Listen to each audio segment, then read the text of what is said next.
안녕하십니까. 정의당 환경경제위원회 장상화 의원입니다. 저는 오늘 이천물류센터 공사 현장 화재 참사와 서울 성북구 아파트 경비노동자 최희석 씨의 죽음을 지켜보며 우리 고양시의 의사결정이 어디로 가야 하는지 말씀드리고자 합니다. 지난 4월 29일 경기도 이천의 한 물류창고 공사 현장에서 화재가 발생해 38명이 사망하고 10명의 부상자가 발생하였습니다. 4월 29일은 세계 산재사망 노동자 추모의 날 하루 뒤이며 세계 노동절을 이틀 앞둔 날이라 산재로 인한 노동자의 죽음은 우리를 더욱 안타깝게 했습니다. 이번 사고의 원인으로 지목된 것은 용접 불꽃과 샌드위치 패널이었습니다. 또 원청의 공기 단축 요구에 따른 무리한 공사 진행과 관리 감독 부재였습니다. 이번 참사는 40명의 목숨을 앗아간 2008년 이천 냉동창고 화재 사건과 똑 닮은 쌍둥이 화재였습니다. 12년 전에도 용접 불꽃과 샌드위치 패널이 화재 원인으로 지목되었고 원청의 무리한 공기 단축 요구와 행정의 관리 감독 부재를 질타했었습니다. 우리는 2008년 사고에서 아무것도 배운 것이 없었고 그때의 상황에서 한 발짝도 나아가지 못한 것입니다.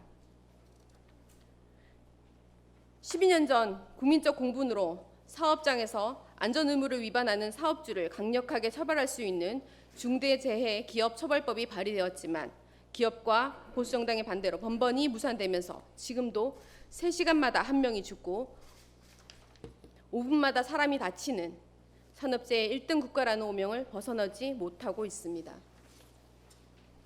이미 영국과 캐나다 등 여러 나라에서는 산업재해에 대해 기업의 책임을 강화한 기업살인법을 도입하고 있습니다. 기업살인법 도입 이후 영국의 산재 사망률이 우리나라의 14분의 1로 떨어진 점을 주목해야 할 것입니다. 우리나라에서도 2017년 4월 고 노회찬 의원이 중대재해기업처벌법을 발의하였습니다. 하지만 이 역시 20대 국회 마지막 본회의까지 상정도 되지 못하고 폐기되고 말았습니다. 이천의 사고가 우리 고양시에서는 발생하지 않는다는 보장이 없습니다. 고양시에도 무수히 많은 사업장들이 있고 수없이 많은 공사 현장들이 존재합니다. 고양시뿐만 아니라 경기도와 전국의 모든 사업장에서 이 같은 사고가 다시는 발생하지 말아야 합니다. 이런 마음으로 산업재해 예방을 위한 중대재해기업처벌법 제정 촉구 건의안을 발의하게 되었습니다. 뜻을 함께해 주신 의원님들께 감사의 말씀을 드리며 시정 질문을 하겠습니다. 얼마 전 서울 강북구의 한 아파트에서 입주민의 폭언과 폭행 등의 갑질에 시달리다 60대 경비원 최희석 씨가 스스로 목숨을 끊는 일이 발생했습니다. 이 사건이 보도된 이후 이재준 시장께서는 경비업 종사자들의 최소한의 인권과 복지를 조례로 보장하는 경비원 인권 지원 조례를 제정하겠다고 밝히셨습니다. 최희석 씨의 안타까운 죽음에 깊이 공감하고 관련 제도를 정비하려는 시장님의 의지에 대해 이 자리를 빌려 깊은 감사와 지지를 보냅니다. 더불어 우리 고양시 의회와 집행부서 모두가 우리 사회에서 사용되고 있는 노령 노동에 대해 생각해 봤으면 합니다. 다음 영상을 보시기 바랍니다. 임계장 이야기라는 책을 쓴 저자의 이야기입니다. 맨 처음에 그 작은 그 버스 회사, 그 버스의 그 운행을 담당하는 배차계장을 했고, 그 다음에 아파트 경비원을 했어요. 그리고 나서는 그 30층짜리 고층 빌딩에 경비원 겸 주차 관리원을 했고요. 그리고 이제 고속버스 터미널에서 보안원을 했어요. 그리고 이제 지금은 이제 그 주상 복합 빌딩에서 경비원 겸 청소원으로 좀 일하고 있습니다. 네. 다들 굳이 가는 그런 거 보면 절실해요, 다들. 그 이력서 하단에 큰 글씨로 정말 열심히 하겠습니다 이렇게 뭐 써놓은 사람도 있고, 이거 한 2년기 때 2개니까 엄청 많이 했어요. 많이 좀 떨어지도 좀 했어요. 시금도정 4년 동안에 해고를 4번을 당했어요. 그 버스 회사에는 이제 짐을 싣다가 이렇게 그 트렁크에 머리를 부딪혀가지고 부상을 입었는데 그 다음날 바로 해고를 시켰어요. 그래서 아파트에서는 그때 뭐 석가탄신에 또 화단에 물을 주는데 자치회장이 보더니 물을 주는 방식이 마음에 들지 않는다고, 그런 이유로 뭐 징계위원회를 열고 또 해고를 또 연결시켰어요.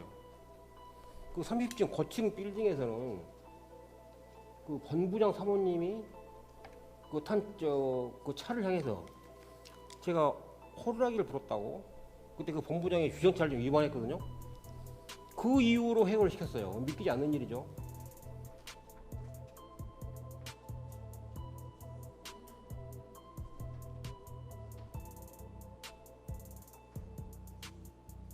내가 말이죠. 저는 성이 임가가 아니고 조가입니다. 그러니까 아니 성이 조가가 임가가 그냥 계장이라고 불러주면 되지 무슨.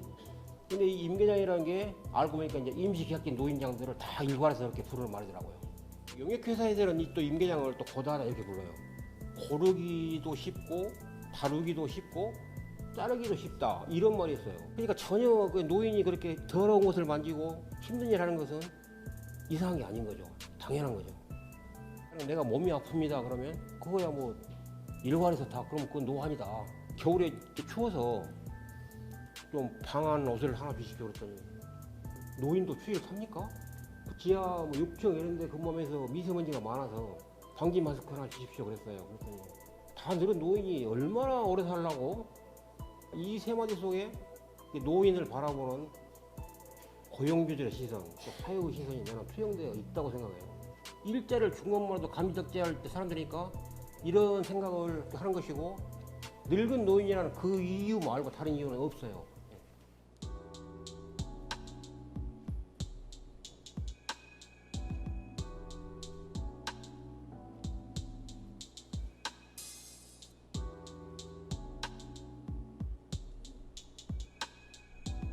네, 저는 그 38년 동안 공기업에서 일을 했어요. 그래서 저는 이제 은퇴하면은 그 단체에서 이제 본격적으로 한번 시민 사회 봉사 활동을 하면서 그렇게 노후를 보내려고 계획하고 있었죠. 좀 사람의 삶이라는 것이 예상치 못한 뭐 돌발적인 그 변수라는 게 많이 좀 있는 게 우리 좀 삶 아니겠어요? 저도 퇴직 무렵에 이렇게 돌발 변수가 많이 좀 생겼어요.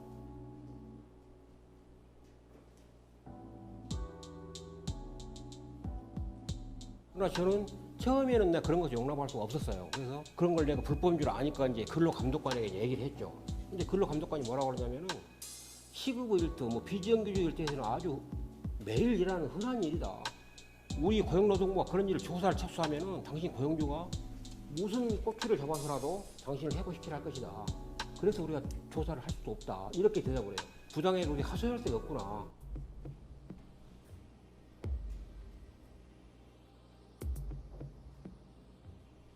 최저임금이 오르니까 고용주들은 인원을 줄이고 또 줄였어요. 그러니까 근무 강도는 높아지고 근무 시간은 길어져요. 그런데도 뭐 휴게 시간이라고 해서 일하는 시간의 절반의 임금을 안 줘요. 근무 강도가 높다는 것은 그만큼 일이 고돼요. 근데 사람의 몸은 이렇게 강철이 아니에요. 제가 병원에 있을 때 의사가 강철 같은 정신이란 말을 했지만 강철 같은 몸이라는 것은 없다고 그랬어요. 저는 그 말에 공감이 가요. 아무리 젊은 청년도 이렇게 강철 같은 팔을 가진 사람은 없어요. 그러나 고용주들은 강철로 된 인간인 양 그렇게 일을 고되게 시켜요. 임계장은 내 부모, 형제의 이름일 수도 있고 또 퇴직을 앞둔 많은 분들이 은퇴 후 얻게 될 이름일 수도 있다. 30층짜리 고층 빌딩 그리고 고속버스 터미널에 근무할 때 그 빌딩과 그 터미널을 움직이는 인력의 80%가 다 비정규 청년들이에요. 근데 이제 저도 비정규직이니까 또 같은 비정규직이라고 그때 대화를 아주 많이 했어요. 노인들하고 청년들이 같은 문제로 고통을 겪고 있어요. 일자리라는. 서로 다 비슷했어요. 뭐 아프면 잘리는 문제 다 똑같았고 휴가 못 가는 문제 절대 또 자기 식구로 생각하지 않는 거.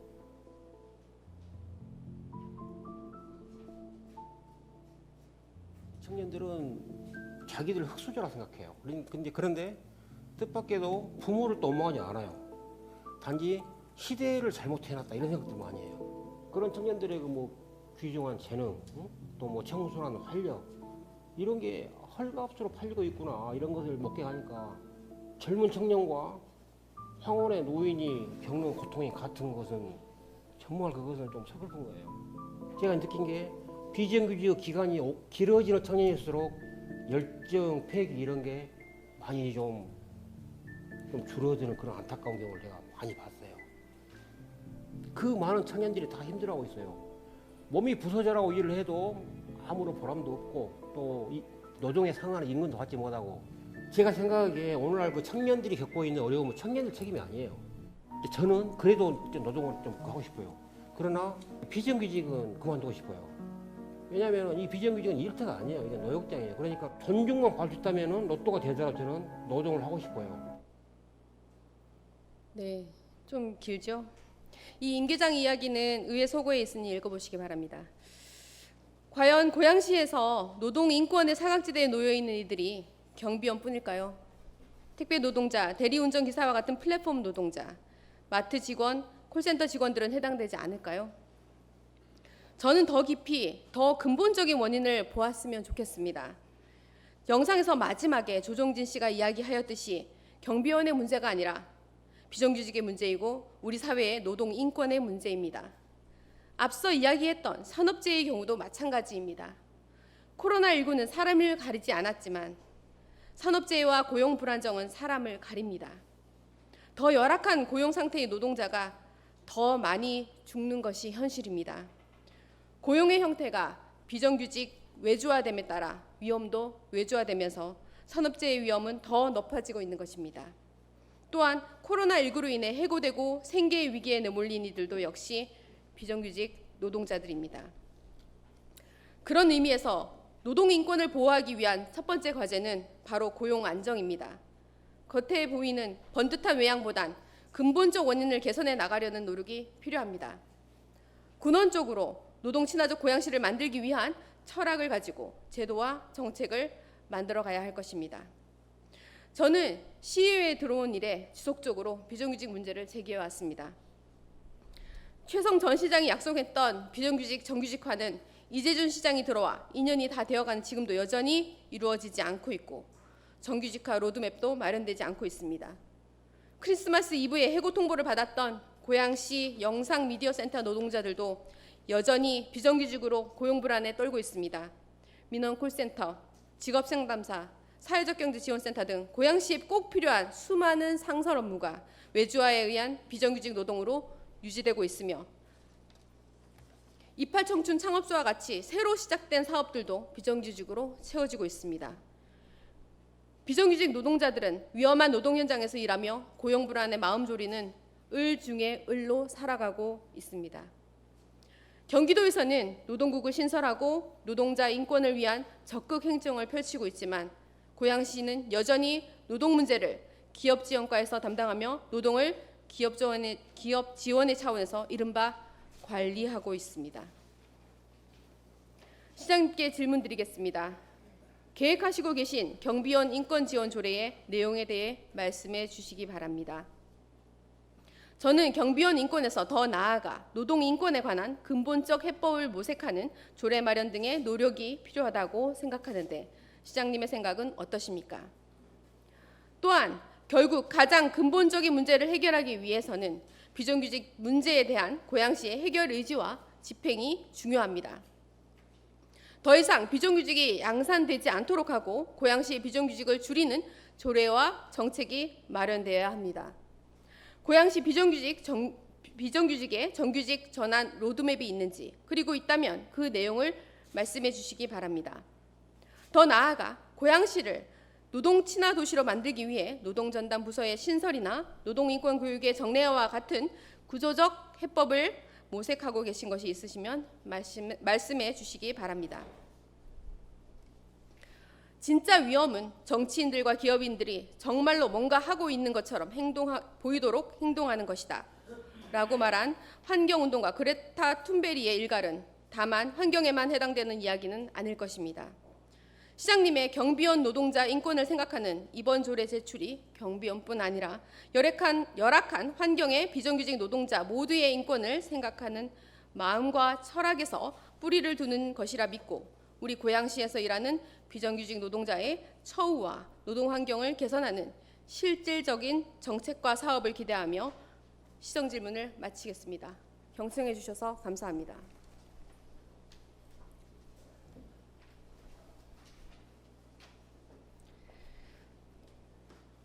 장상호 의원님 수고하셨습니다. 시장님 나오셔서 답변해 주시기 바랍니다.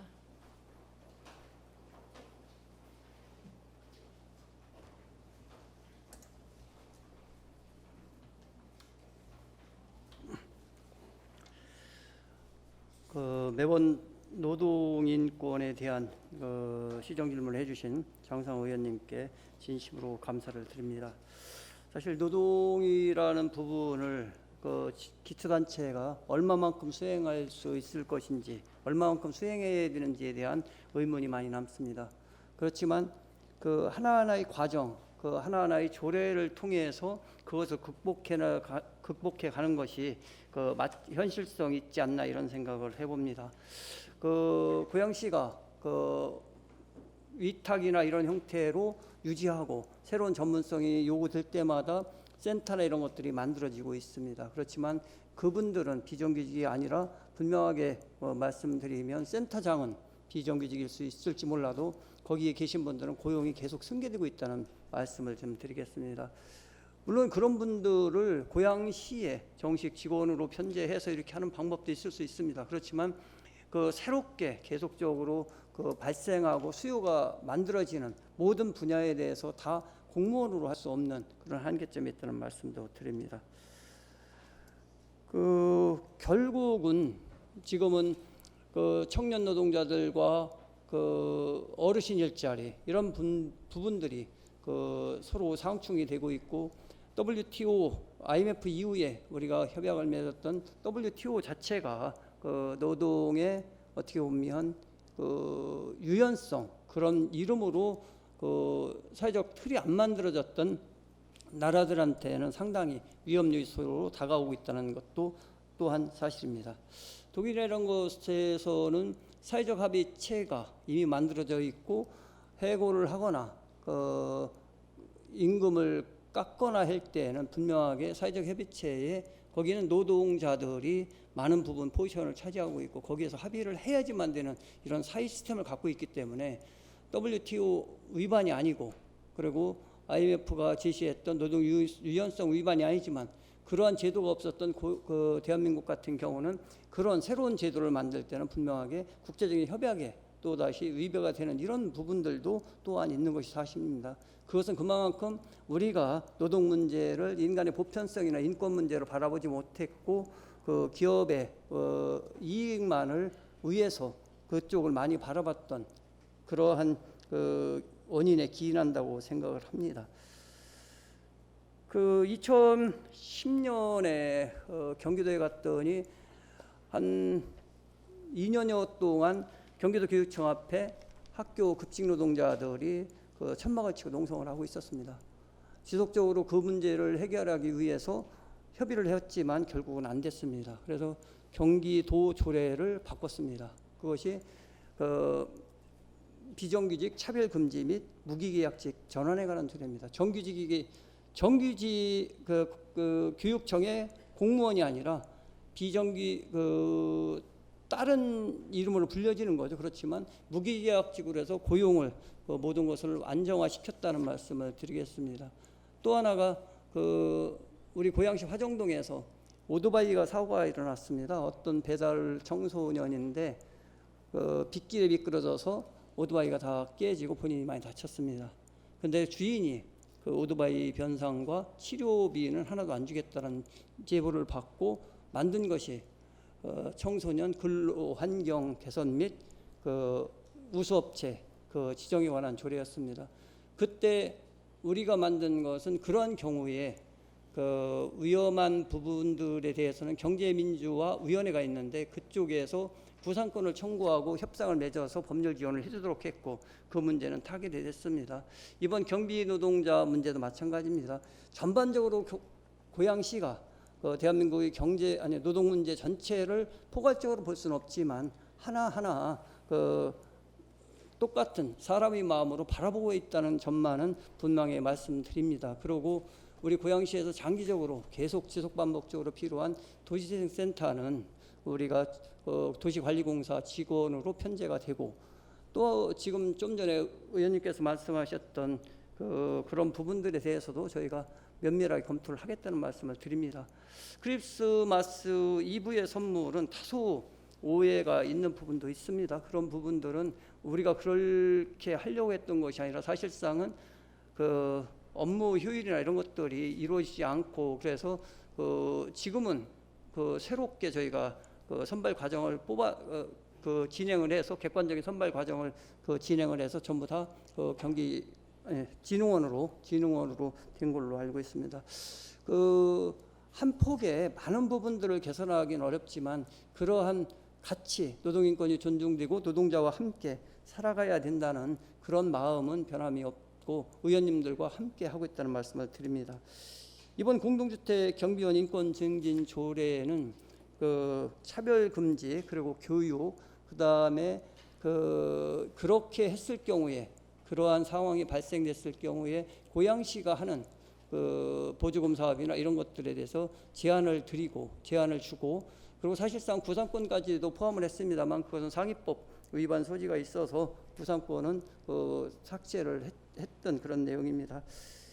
그러면서 이제 새로 짓는 아파트에는 경비 노동자들이 쉬는 휴게 공간은 사람이 노동자들이 편히 쉴 수 있는 정도의 규정에 맞는 시설을 갖춰오는 것을 의무화시키는 그런 조례라는 말씀을 드리겠습니다. 충분하진 않지만 이런 하나하나의 행위들이 이루어지면서 세상은 좀 발전한다고 생각을 합니다. 거창하게 노동국인이 이런 것을 신설해서 효과가 있다라고도 볼 수 있지만 그러한 그 언어들이 사실상 많은 것들을 포장하고 있고 본질적으로 현장에서 일어나는 작은 피해들을 조례화시키고 시스템화시키는 부분들에 대해서는 부족할 거라는 생각도 합니다. 저는 고양시 내에서 고양시의 많은 노동자들 그리고 특히 요새는 어르신 노동자들이 문제는 단지 노동의 문제로만 보는 것이 아니라 세대 간의 문제 그리고 우리 사회 모두가 직면하고 있는 사회적 질병으로 봐야 된다는 생각을 합니다. 노령화가 급속하게 진행됨에도 불구하고 그분들이 충분한 소득이 보장되거나 미래를 예측해서 비축해놓은 자금이 없는 분들에 대해서 이렇게 사회가 방출하듯이 하는 것들은 잘못되어 있다. 그래서 그 기반들은 무엇인가 마련이 돼야 되지 않나 이런 생각을 합니다. 그 기반들에 대한 부분이 우리 고양시 재정으로 할 수 있다면 고양시에서도 조그만 부분이라도 이렇게 보태는 것이 맞다는 생각을 갖고 있습니다. 나머지 의원님께서 말씀하신 사안들에 대해서는 자치행정국장과 일자리 경제국장이 차례대로 답변 드리도록 하겠습니다.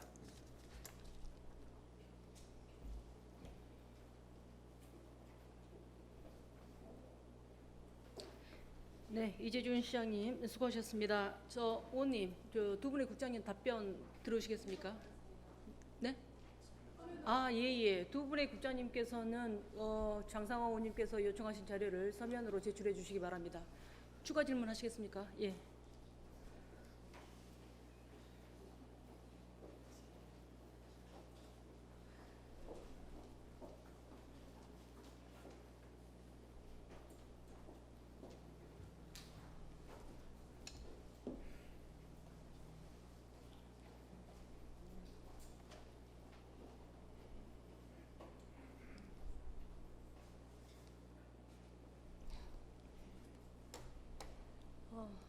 그 다음 페이지 넘겨주세요.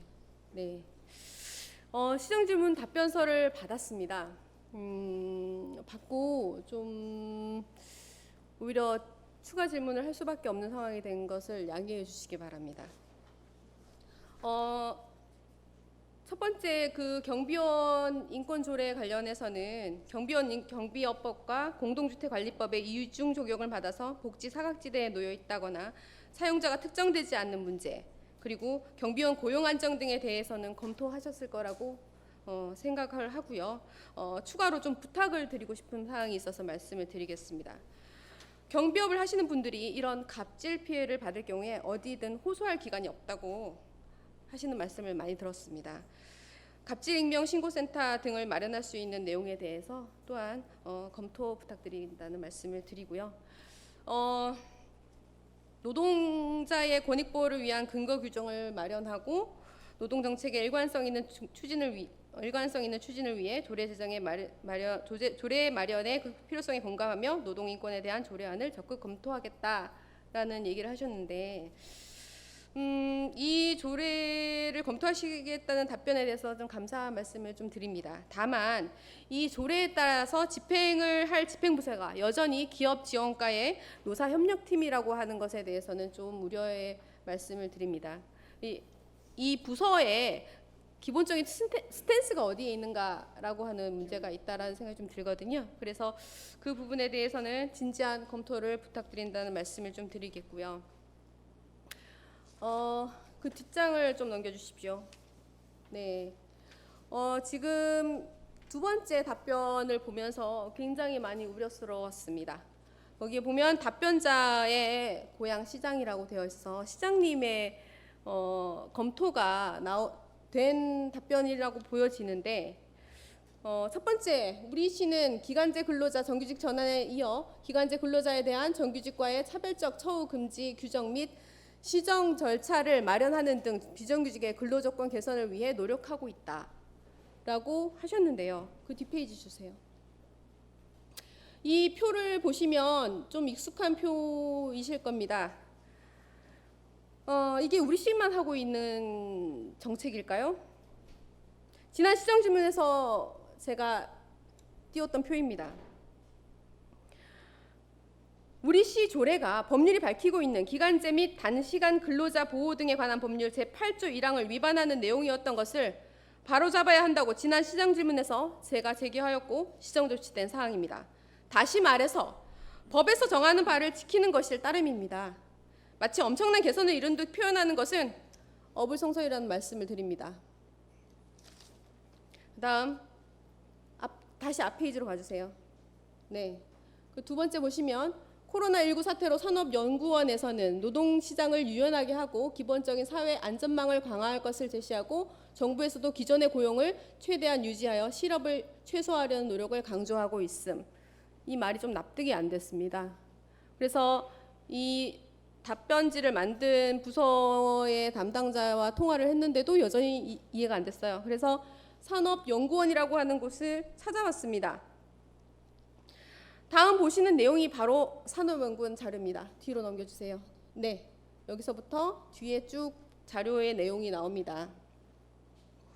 다음 지난 5월 24일 산업연구원이 발표한 코로나19에 따른 산업별 고용 변화와 시사점 보고서의 내용은 코로나19 충격으로 지난 3월 취업자가 전월부터 22만 9천 명 감소되었는데 이 중 고용보험 가입자는 4만 2천 명인데 반해서 고용보험 미가입자가 18만 7천 명으로 전체 82%를 차지하고 있어서 고용보험 가입의 중요성을 강조한 것입니다. 특히 이 보고서는 고용보험 미가입자인 청년들이 가장 큰 타격을 받았을 것이라면서 노동 취약 계층을 보호하고 일자리를 창출하려면 노동시장을 유연하게 하는 대신 기본적인 사회적 안정망을 강화하는 방안을 모색해야 한다고 제안하고 있습니다. 전혀 상반된 지금 내용으로 이걸 설명을 하고 계신 겁니다. 보고서에서는 노동시장 유연성 강화를 정책 방향으로 설정하고자 한다면 사회적 안정망 강화 정책 등의 시행이 최우선시 되어야 한다는 내용이 핵심입니다. 또한 여기서 제일 마지막 페이지 펴주세요. 네, 거기 보시면 거기 오른쪽 페이지 중간쯤에 보면 사회의 유연 안정성이라는 말이 나옵니다. 플렉서큐리티라고 하는데 이것은 유연성이라고 하는 플렉서빌리티와 안전성이라고 하는 세큐리티를 동시에 추구하는 제도입니다. 우리나라는 이미 세계 최고 수준의 고용 유연성을 가지고 있으나 안정성은 거의 전무한 상황입니다. 덴마크의 노동 유연 안전성은 노동 유연성이 있는 대신 실업급여가 3년씩 지급되고 재취업 교육과 생활 안정금이 나오고 사회 안정망이 튼튼한 것입니다. 하지만 현 한국은 해고는 곧 살인이다 할 정도로 해고 이후의 삶은 본인들 능력과 살아남아야 하는 처지입니다.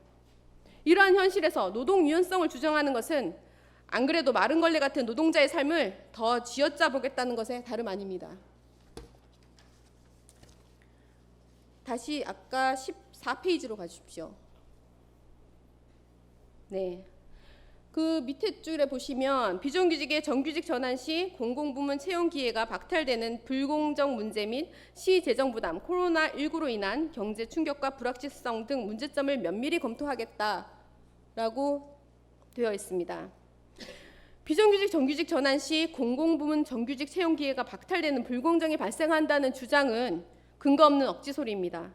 비정규직 정규직 전환은 대부분 무기계약직, 특히 공무직으로 전환되고 있어서 어떤 공공부문 정규직 채용 기회가 박탈된다는 것인지 납득할 수 없습니다. 이미 여러 차례 밝혀왔듯이 비정규직 정규직 전환으로 시 재정 부담이 늘어나지 않으며 유일하게 손해를 보는 사람들은 위탁 용역을 받아서 자기 배 불리고 있는 민간업체 사장들 뿐입니다. 코로나19 상황에서는 더욱더 취약계층에 대한 충격을 완화하기 위해서 상설 업무 종사자부터 정규직 전환이 시급합니다. 수탁기관의 반대로 정규직 전환을 더 이상 미뤄서는 안 될 것입니다.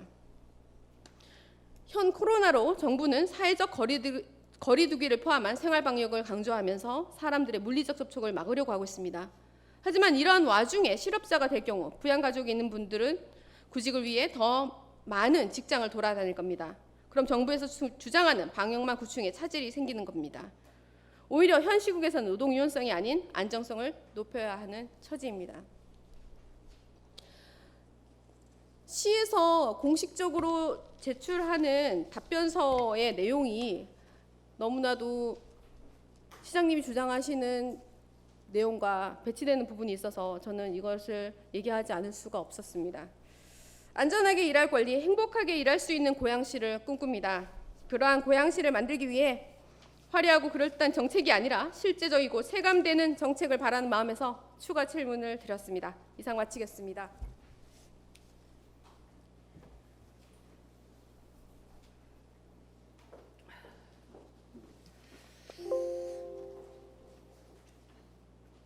네, 장상화 의원님 수고하셨습니다. 장상화 의원님, 시장님 답변 요하시나요? 마무리 발언 잠깐 드릴까요? 시장님 나와서 답변하시겠습니까?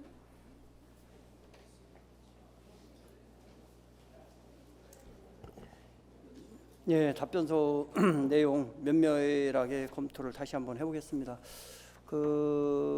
그러면서 한 가지 말씀드리고 싶은 것은 좀 전에 제출했던 자료 중에 기간제와 정규직과 휴무나 이런 것들에 대해서는 저희가 맞췄다는 말씀을 드립니다. 그때 당시 그 상황이 아마 국장께서 답변을 한 걸로 알고 있는데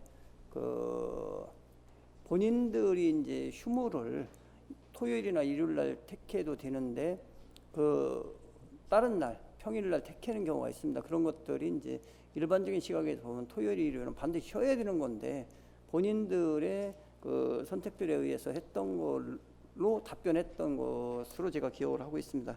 그런 부분이 있고, 그리고 위탁 업체를 전부 직영이나 정규직화하는 거에 대해서는 조금 문제가 있다라고 봅니다. 왜냐하면 그러한 것들이 단순 반복적인 업무가 과연 고양시에 전체로 들어와서 정규직화되는 것이 맞느냐. 그래서 지금 고민하고 있는 부분들이 그런 부분은 사회서비스원을 저는 좀 활용을 하면 어떨까라는 생각도 해서 경기도 사회서비스원이 생깁니다. 그러니까 이제 공직에 들어오면 어쨌든 직급이나 승급이나 이런 것들이 기관이 경과하면서 같이 하게 되는데, 또 보면 기간제에다가 정규직으로 전환하면 이분이 이제 본인의 업무, 고유의 업무 영역보다는 다른 업무를 또 원하시는 분들도 계십니다. 그래서 그런 어떤 충돌 지점들이 있어서 고용 안전을 보장하고 또 어떻게 보면 차별이나 차별이 행해지지 않고 노동인권이 보장되는 하나의 플랫폼이 있다면 그것이 경기도가 하고 있는 사회서비스는 아닐까, 이런 생각도 해봅니다. 그래서 사회서비스 분야에서 고양시가 많은 부분들을 위탁을 주고 있는데 그런 부분들이 사회서비스원으로 가는 것이 더 옳다고 생각한다면 그것은 그래도 공적인 기관이고 어떻게 보면 지금 우리 공사니 이런 것처럼 공적인 건데 단지 이제 수행하는 일에 대해서 이제 급여의 차이는 있을 수 있습니다만 나머지 조건들은 동일하다. 그래서 그런 것을 적극적으로 검토하겠다는 말씀을 드리겠습니다. 실국장 답변서에 다소 미흡한 점에 대해서는 차후에는 더 면밀하게 살피겠다는 말씀 드리겠습니다. 예. 네, 시장님 수고하셨습니다.